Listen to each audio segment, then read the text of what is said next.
So IPL match ఇది compulsory చదవాలి. నేను ఎందుకు రీసెంట్గా ఒక వీడియో చూసిన, నేను ఐపీఎల్ మ్యాచ్లో వర్షం పడితే ఏ విధంగా తీస్తారు అని చెప్పేసి. ఫస్ట్ దీని గురించి చూద్దాం.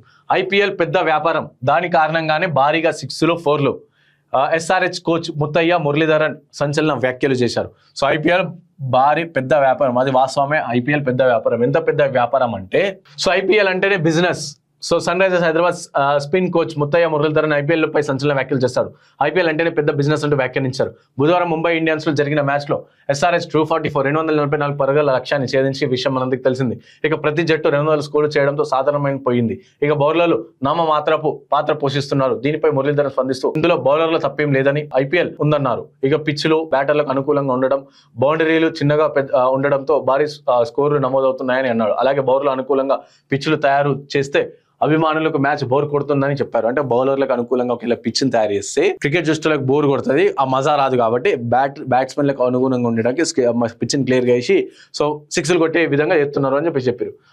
అండ్ ఐపీఎల్ క్రికెట్ అభిమానులు ఎంటర్టైన్మెంట్ కి అధిక ప్రాధాన్యత ఇస్తున్నారు. 6లు 4లు చూడడానికి ఇష్టపడుతున్నారు అని అన్నారు. ఇంకా ఐపీఎల్ ను క్రికెట్ అభివృద్ధి కోసలా చూడడం లేదు, ఐపీఎల్ ను ఎంటర్టైన్మెంట్ కోసమే రూపొందించారు. ప్రస్తుతం ఈ టోర్నీ పెద్ద వ్యాపారం. గేమ్ ఆసక్తిగా లేకపోతే స్పాన్సర్లను కోల్పోతారు, అభిమానులు కూడా రారు అని తెలిపాడు. ఇక ఈ సీజన్ ఇప్పటివరకు 40 మ్యాచ్లు పూర్తవగా అందులో 31 గేమ్లో జట్లు 200 పైగానే స్కోర్లు చేశాయి. ఇటీవల ఢిల్లీ క్యాపిటల్స్ నిర్దేశించిన 265 పరుగులు భారీ లక్ష్యాన్ని పంజాబ్ కింగ్స్ అలవగా ఛేదించిన విషయం తెలిసింది. సో ఈ విధంగా అంటే ఐపీఎల్ మ్యాచ్ క్లియర్ గా వ్యాపారం, మనందరికీ తెలుసు.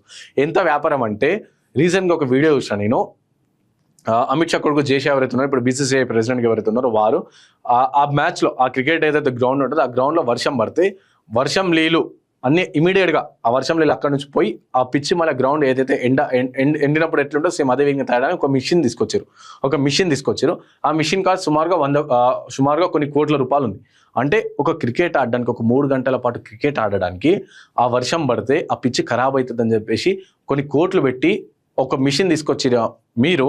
సో పేద ప్రజలు ఇటు సునామీలు వచ్చి, వరదలు వచ్చి, రైతులు వాళ్ళ పంటలు వర్షం వల్ల నష్టపోతే వాళ్ళ కోసం ప్రత్యామ్నాయంగా వాటిని సంక్షేమం, వాళ్ళ బతుకులు మెరుగుపరచడానికి ఎలాంటి మిషన్లు తీసుకురారు మీరు.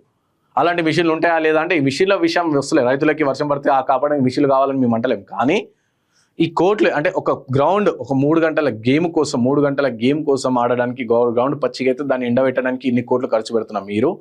పేద ప్రజలు విద్యకి, వైద్యానికి, అలాగే వాళ్ళ రైతులు పండించిన పంటలకి కాపాడడానికి ఎందుకు పైసలు ఖర్చు పెడతలేరు అని చెప్పి మేము అడుగుతున్నాం. ఆ వీడియో విషయం నేను ఇన్ని కోట్లు దీనికి ఖర్చు పెడతారా, ఇన్ని కోట్ల రూపాయలు దీనికి ఖర్చు పెట్టే బదులు అదే కోట్ల రూపాయలు ఇటు పేద ప్రజల కోసం పెడితే, రైతుల కోసం పడితే సో వాళ్ళ బతుకులు బాగుపడతాయి కదా. ఇది కేవలం ఎంటర్టైన్మెంట్ కోసం, వినోదం కోసం, కానీ వాని జీవితం కదా, రైతుల జీవితం కదా, పేద ప్రజల జీవితం కదా. సునామీ వచ్చి వాడిని ఇల్లు కొట్టుకోపోతే వాని జీవితం పోయినట్టే.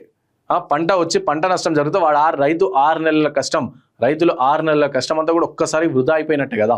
3 గంటల గేమ్ కోసం ఇన్ని 100 కోట్లు ఖర్చు పెడతా ఉంటే, ఇటు 3 నెలల కష్టం, 30 ఏళ్ళ జీవితం ప్రజలు. సో వారి కోసం ఎంత ఖర్చు పెట్టాలి మీరు? ఒకసారి దిశగా కూడా ఆలోచించాలి అని చెప్పి మేము కాలేజీ టీవీ పక్షాన కోరుకుంటున్నాం, వాళ్ళకి వినిపిస్తున్నాం.